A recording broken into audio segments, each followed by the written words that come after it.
I'm Ernie Chambers, as usual, and I'm going to talk about a few things today, as usual, but I've got to say something about the COVID-19 issue because there still are people not taking proper precautions by getting the vaccination. And when it comes to wearing a mask, that is not designed for the safety of the wearer. It's designed to protect others, to keep your moisture from contaminating the air. If you're not vaccinated, you are the one who should be most concerned about wearing a mask if you deem yourself to be your brother and your sister's keeper. I wear a mask whenever I go around people. In March, I got my second shot. And being 84 years old, I'm in that category where a booster is recommended. So as soon as Moderna comes out with a statement of the booster shot or the third vaccination, I will count the number of months since I was the recipient of my second, and I will take that third one. I don't care what other people say. I don't care how they are careless. I am responsible for myself. I will not do anything to endanger or compromise my own health.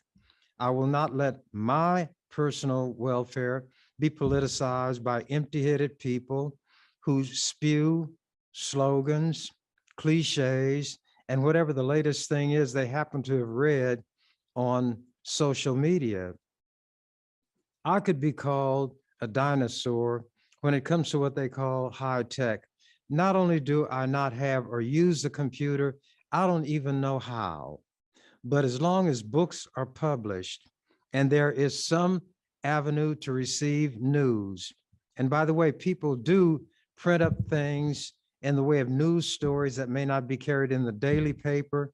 And because they know I don't have access to the computer, they will make sure I get copies of those articles. I subscribe to over a half dozen magazines because I want to keep tabs on what goes on in the world, not just to be able to talk to other people about it, but I have what I would call an unquenchable thirst for knowledge. I want to know what's going on for my own sake, not to win an argument, not to dispute, but just because there's something in me, the way my mind operates, I want to know as much as I can about as many things as I can. It's why I always was ready in the legislature. If something came up on the spur of the moment, I would be able to, I will use the term sing. By the way, I'm called the burglar of music because I break into song. When I sing, well, it goes like this. When I'm sad, I sing, and then the whole world is sad with me. I've never pretended to be able to carry a tune in a bucket. But again, like Popeye, I am what I am. If I decide to break into song, I may offer an apology because I'm concerned about how the listeners or hearers may be affected by it. Or let's say a warning even. I can come up with a song, I can come up with a Bible verse or a stanza or two of poetry that will apply to whatever comes up on the spur of the moment. And they thought that there was something magical about it, but there was nothing magical about it at all. I prepared. That was my watchword.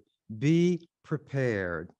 When you're in a setting like the legislature and outnumbered more than 45-1, then you are ready to deal with whatever may come up when there are 45 people who may be coming at you from different directions. So I'm one of those people who can think on my feet or on my seat because I think with my brains, not my body. Emotions do not govern and control me. When the emotions take over, your mind takes a vacation.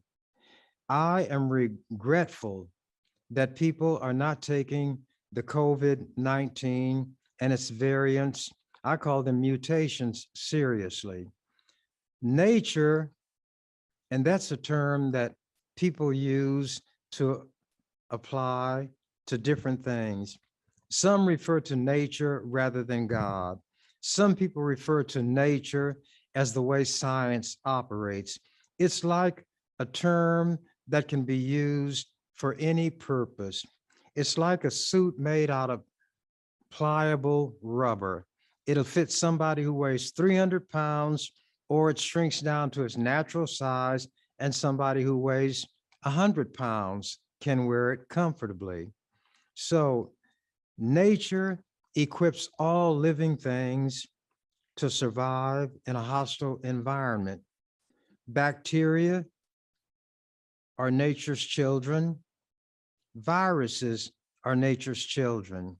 For the ease of discussion, let the bacteria be considered part of the animal kingdom, viruses part of the vegetable or plant kingdom.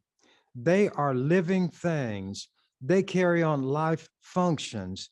And if there is something that comes into their environment that will destroy them, not a single one, but get down to the genetic level and would wipe out that species, whatever it is, nature will cause what's known as a mutation. It's a change at the genetic level that will allow that living creature to adapt and survive in this newly hostile environment. But not every individual will survive, just like not every human being will survive. So when the bacteria, we're dealing with a virus, so I'll stick to Cyrus the virus. As these vaccinations, the vaccines come into play, and I'm not a scientist, I'm not a doctor, but I read. The virus, in order to survive, has to adapt and build a defense against the vaccines.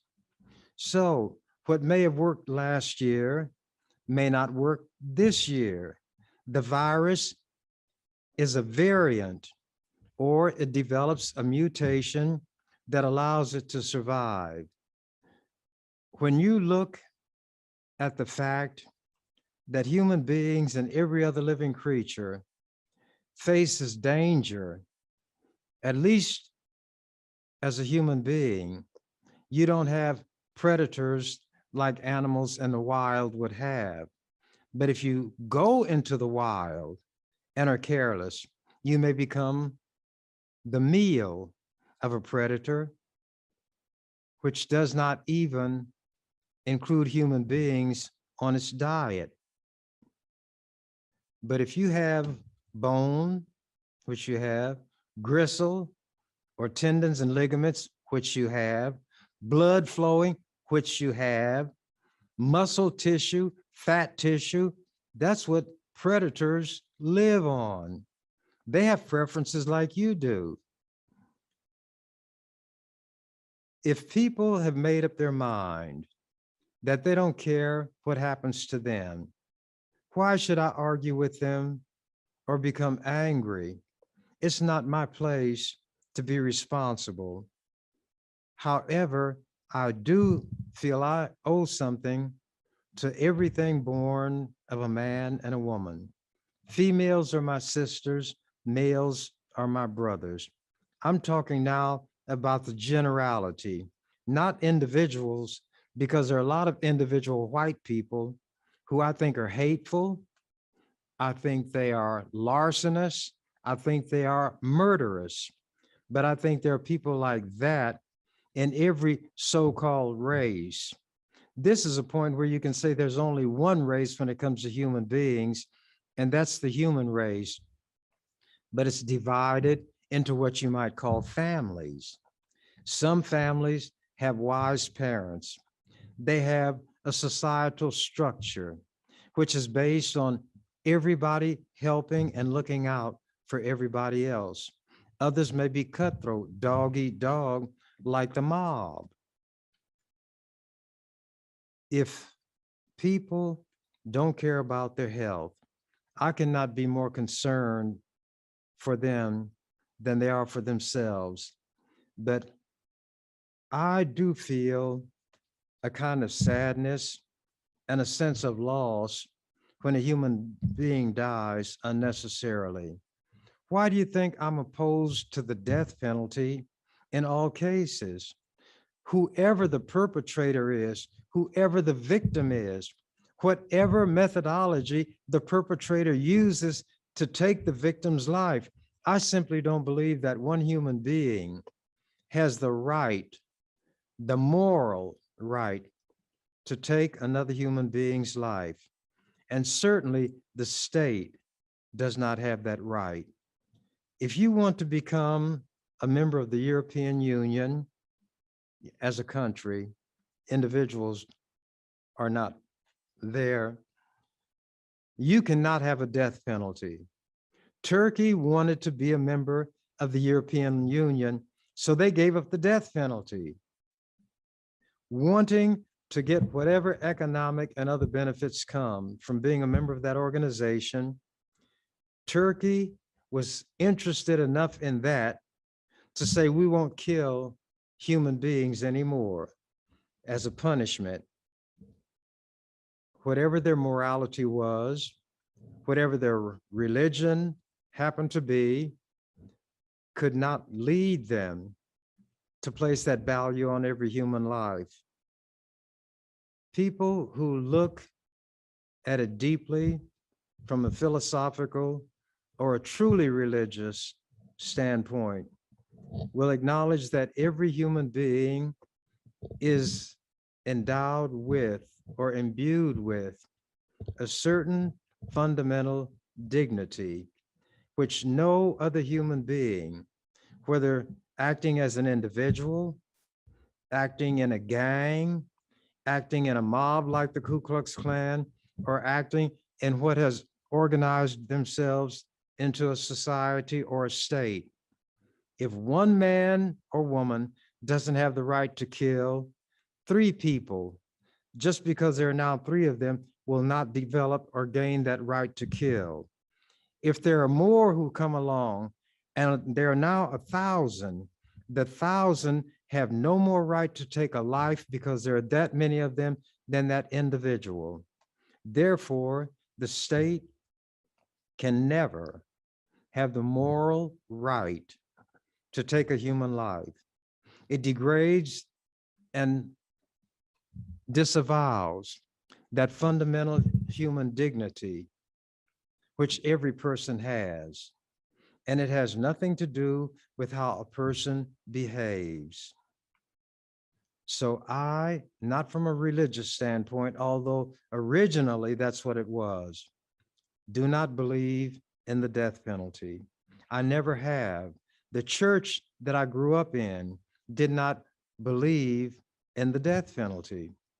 When you're young, you believe or try to believe what those you respect claim to believe.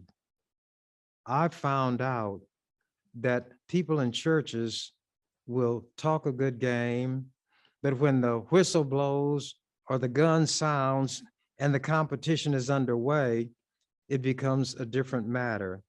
It's every man or woman for himself or herself, and the devil take the hindmost. That never was my philosophy. I have written to Southern governors when I was aware that somebody was to be executed, even on the rare occasion when the person got the death penalty for killing a Black person. I would write knowing that it made no difference to that governor what I wrote, asking that that person's life be spared. But I didn't do it for the governor. I didn't even do it for the condemned person. I did it for me. if I saw, and I don't know how to swim, if I saw an infant that had fallen into a swimming pool, although I don't know how to swim, there would be a compulsion in me to jump into that water and do the best that I could.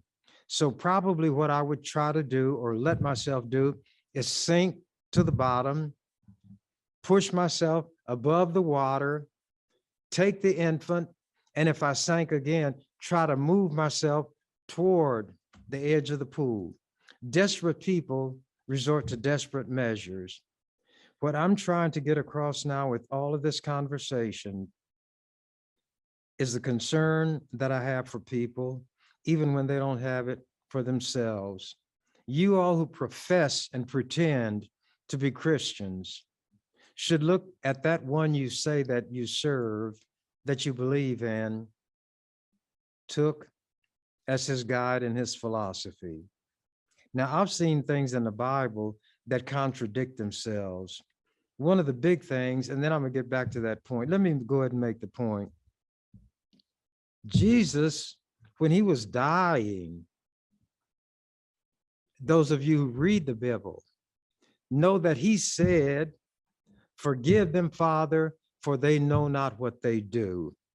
He was coming from the position I'm coming from.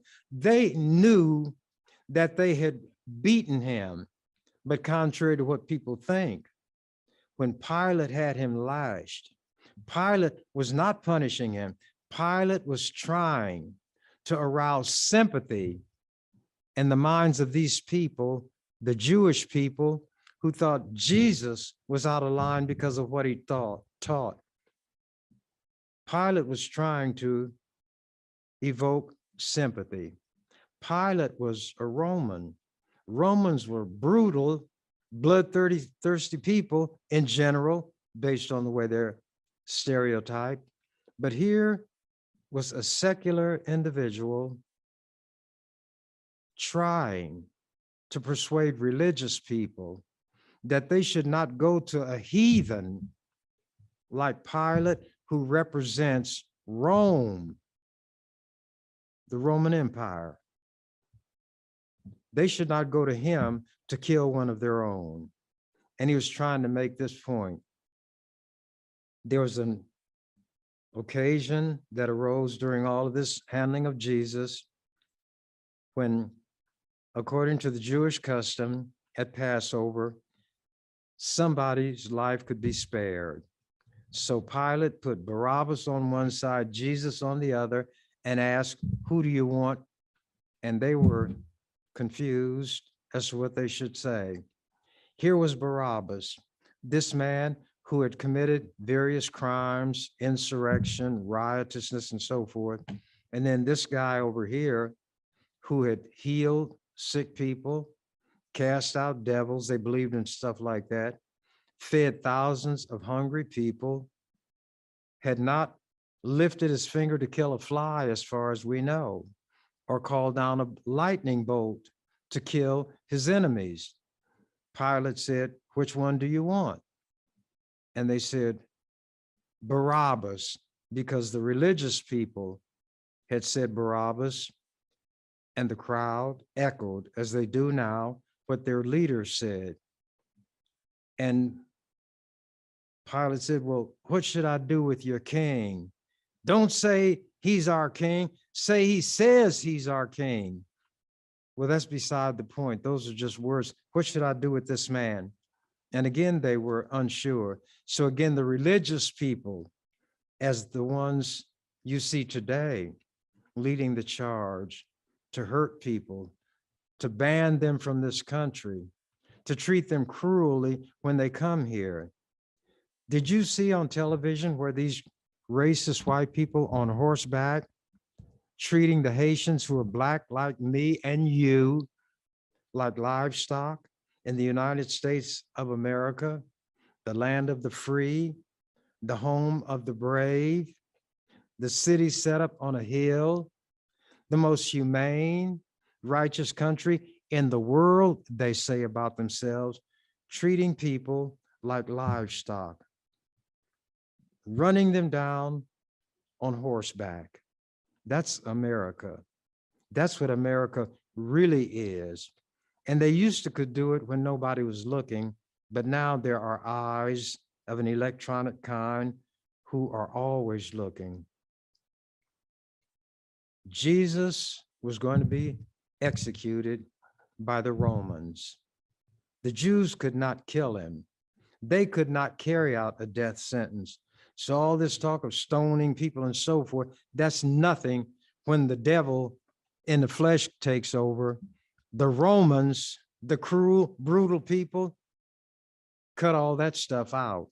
If there's to be a death sentence carried out, it was carried out. The execution was by the Romans. And the offense had to be committed against Rome. But the Romans were smart enough to allow those who were subjugated to carry on some of their superstitions and their religious practices as long as they did not threaten the integrity or the power of Rome. So Pilate wrote, King of the Jews, and they said, don't say he was a king of the Jews. Take that down. And Pilate was sick of them. He said, what I have written, I have written. And he might have said, you can do something with this fellow over here. You're dealing now with somebody who can handle you, who knows how to handle you. And you better not speak against Rome. You think Jesus did not know that when they stretched him, his arms on that crossbeam, that those men were driving nails through the palms of his hand? You think they didn't know that? Yeah, they knew it. And when they put somebody on that cross and the weight of a body had to be supported, the flesh and bone in a hand could not support that weight. So they had to put a footrest under that person so that the weight of the individual would be resting on that footrest. So if you see a representation of Jesus on the cross and he's hanging there and the only thing holding him up are nails in his hands and nails in his feet, that's not the way it went. When they put him on that cross and they raised it up and it fell into place and they supported it, you think Jesus didn't know what they did? Well, if he knew, you think the people who did it didn't know? When the centurion stuck the spear in his side, some people say that guy was trying to hasten death. There are all kinds of things that grow up around an event like that. It was an event. It was a happening.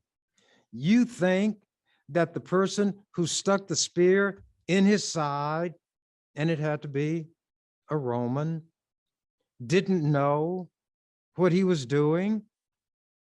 And Jesus said that he was thirsty. So it said they gave him vinegar in a sponge. That was the interpretation. What some people say was that this was like a narcotic that was designed to deaden the pain. It wasn't to increase the torture. It was to try to make it less unbearable. All kinds of things. Here's Jesus having been put where he is, and everybody who played a guilty part had to know the part he played. From the religious people who incited the crowd to say, crucify him, they knew. The people in the crowd who shouted, crucify him, knew what that word meant. So they knew. When Pilate gave the directive to have the execution carried out, Pilate knew. The ones who drove the spikes through his hands and his feet, one on top of the other. They knew.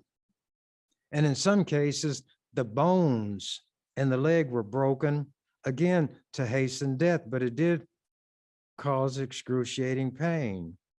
I don't know that I've ever read any place where the bones in Jesus's legs were broken. But if that were to happen, the one who wielded the mallet knew what he was doing and carried it out. Yet here is this man who is supposed to be the Son of God and God himself. I and my Father are one. He knew everything. He had to if he was God. He knew that these people knew. So was Jesus a liar when he said, "Forgive them, for they know not what they do"? Everybody had guilty knowledge. Was Jesus talking in riddles even as he died? I don't know. But as an ordinary human being, I would have to say that statement makes no sense. So you have to get from the realm of the ordinary and go into the theoretical or the philosophical. They knew that they were killing a man, but they did not know the nature of the being that they perceived to be a man. So although they knew they were executing the son of a carpenter, they didn't realize that he was more than that. That might make some kind of sense, but the Bible is full of nonsense to my way of thinking. So if Jesus, who had been put through all of this torture, could say, "Forgive them," and who was he speaking to? Who had the power to forgive human beings? He didn't say, "I forgive you for what you're doing to me." He was speaking not for himself. He was speaking to someone or something. And he asked whatever that thing was or whoever that being was to overlook what these people were doing to an innocent man, because at a certain level, they did not know the true nature of their deed. They were not killing a man, they were killing a God. But a God cannot be killed. So there are many contradictions in the Bible. But people have to overlook all of that because they want to accept it to be what they've been told it means. But if you're intellectually honest, you would have questionings. And the real word, if you want to be direct and mature about it, is not you have questionings, you have doubts. You're not sure. So you don't think about it. You don't want to go where the logical processes of your mind, which is constructed to operate in a logical way. 2 follows 1, 3 follows 2, step by step. Or as the Bible says, here a little, there a little, line upon line. But the conclusion that the logic in your mind would cause you to reach, you have to shake your head and disregard it and say, we're in a realm where logic does not rule. We're in a realm of the unknown. It's beyond our ability to comprehend. So we have to take it as being true, even though we have no material evidence of it. So we have to construct a formula according to which this way that we've decided to conduct ourselves and let our mental processes work, we have to have a formula. So the formula will be this. Faith is the word we're going to use. And faith, what is faith?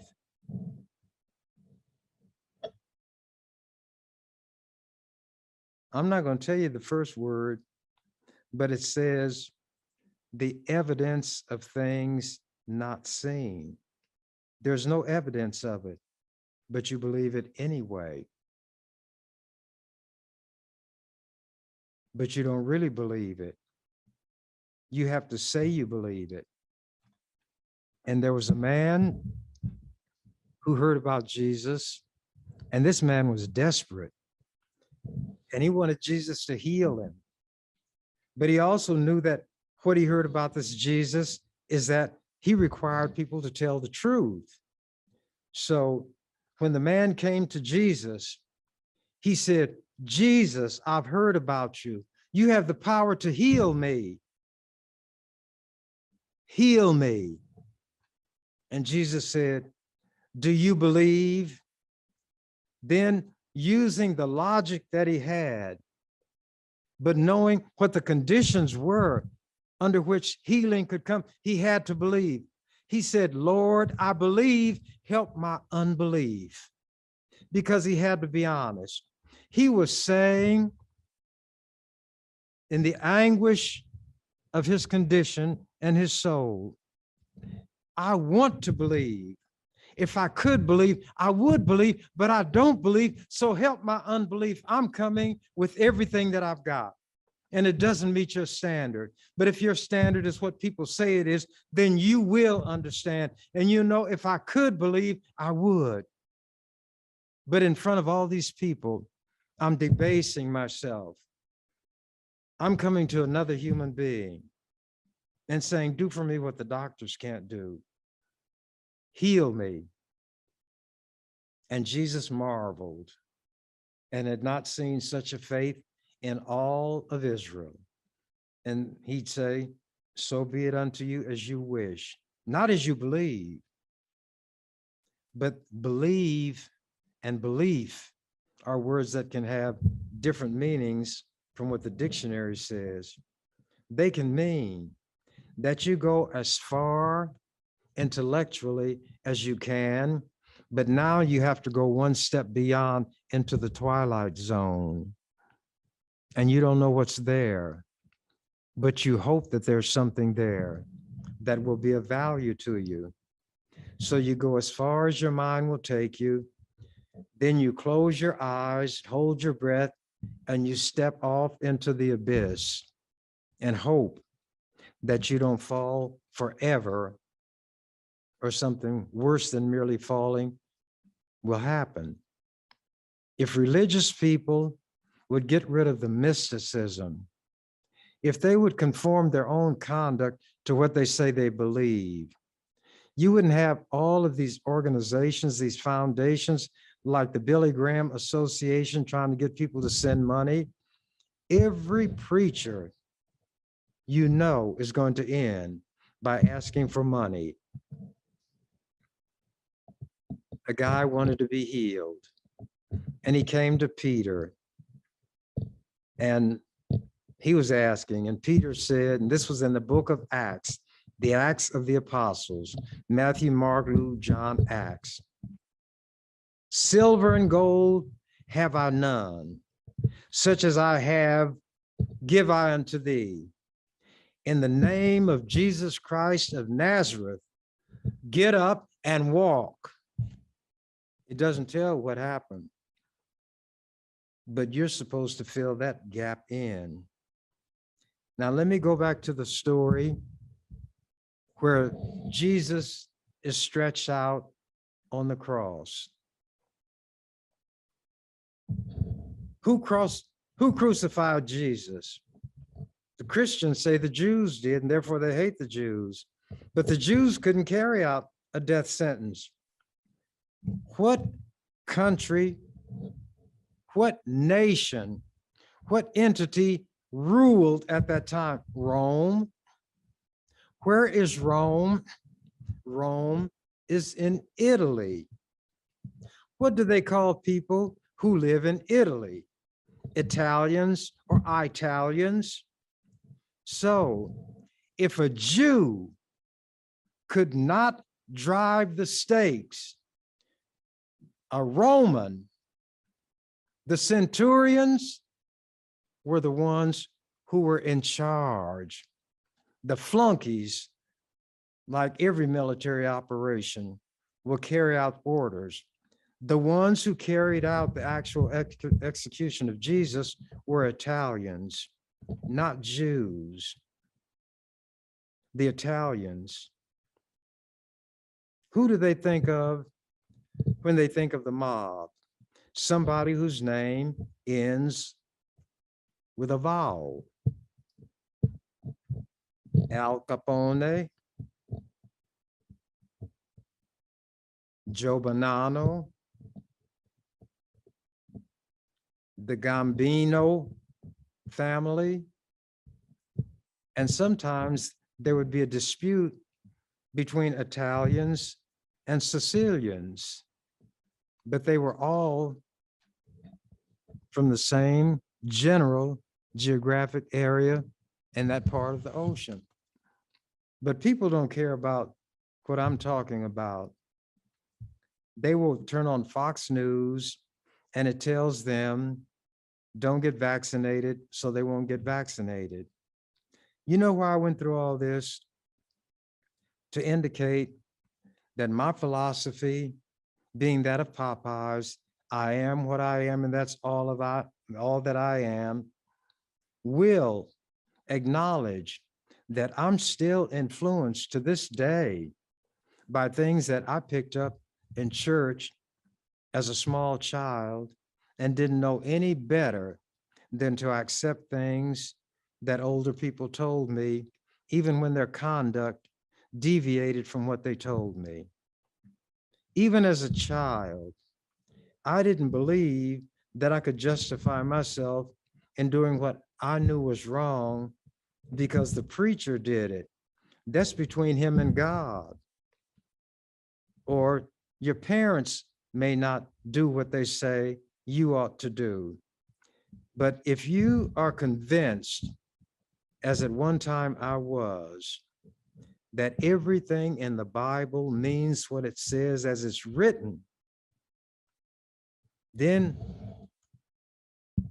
you will not allow yourself to be righteous by standing on somebody else's shoulders and say, well, I'm not as bad as so-and-so.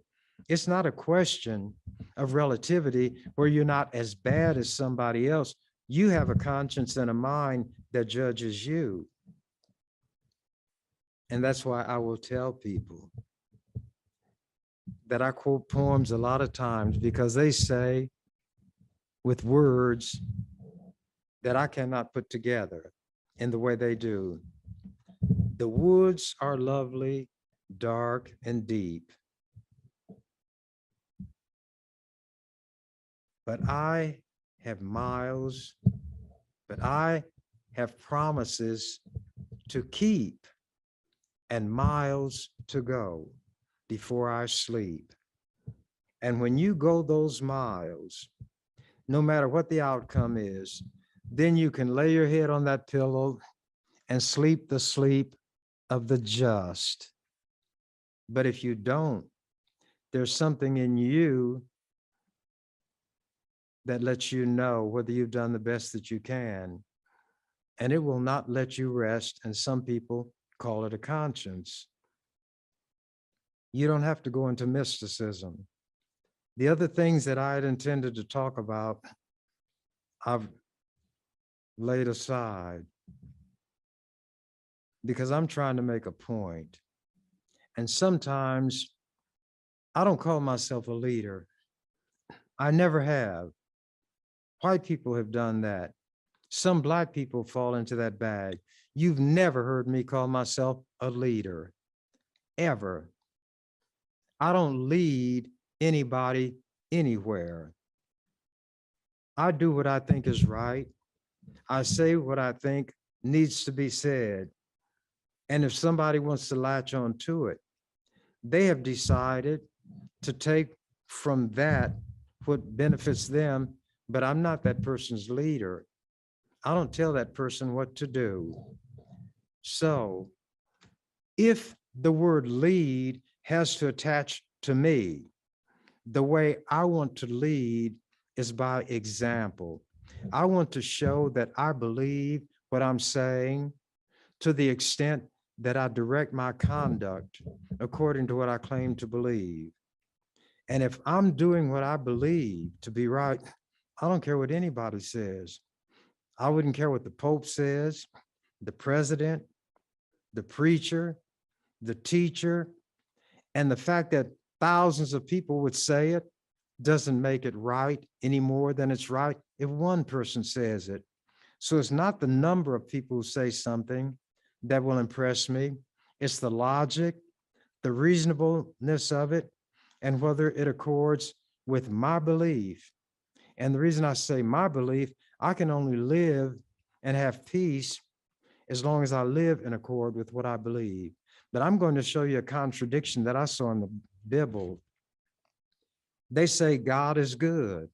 All good things come from God. Well, where'd evil come from? If evil exists, God had to create it. A thing cannot give what it hasn't got. So you have to say God is evil and God is good. Everything that is a part of God. So the concept that you have of God is what's askew. You don't know what God is. You don't know if God is a who, what, or them. The Romans tried to handle it, and the Greeks by having different gods to whom they assign duties. But human beings cannot assign duties to gods. But one of them, which is obvious, and you read it in the Bible, when Saul, who had been the king, fell from his holy state and was no longer doing what God wanted, then an evil spirit came upon Saul, King Saul. And you know what the Bible called that spirit? The evil spirit from God, not the evil spirit from Satan. And God knew Satan. God knew Lucifer, because Lucifer used to be up there in the big house. How did Lucifer conceive of this thought that he had that would lead him to try to overthrow God if that's what happened? It had to come from God. It was put there by God. The Bible even says, how can the potter say to the one, how can the pot say to the potter? The potter makes the pot. How can the pot say to the potter, why hast thou made me thus? If the pot could talk, the potter would say, because I wanted to. And the pot says, I don't like it. And the potter says, so what? But if you don't like what I've made you, that means you don't like to exist. It's smashed to smithereens. There are so many contradictions in religion, in philosophy, and politics. A person can maintain sanity only, in my opinion, in one man's opinion, is to adopt my and Popeye's philosophy. I am what I am, and that's all that I am. Que sera, sera. What will be, will be. What is what it is. And as I sign off now, as the canary would say, when he discovered that the door to his cage was open, I'm out of here. Thank you for watching The Ernie Chambers Show. If you'd like to make suggestions, email us at ewcfacts@gmail.com. That's ewcfacts@gmail.com. This has been an EWC Communication production.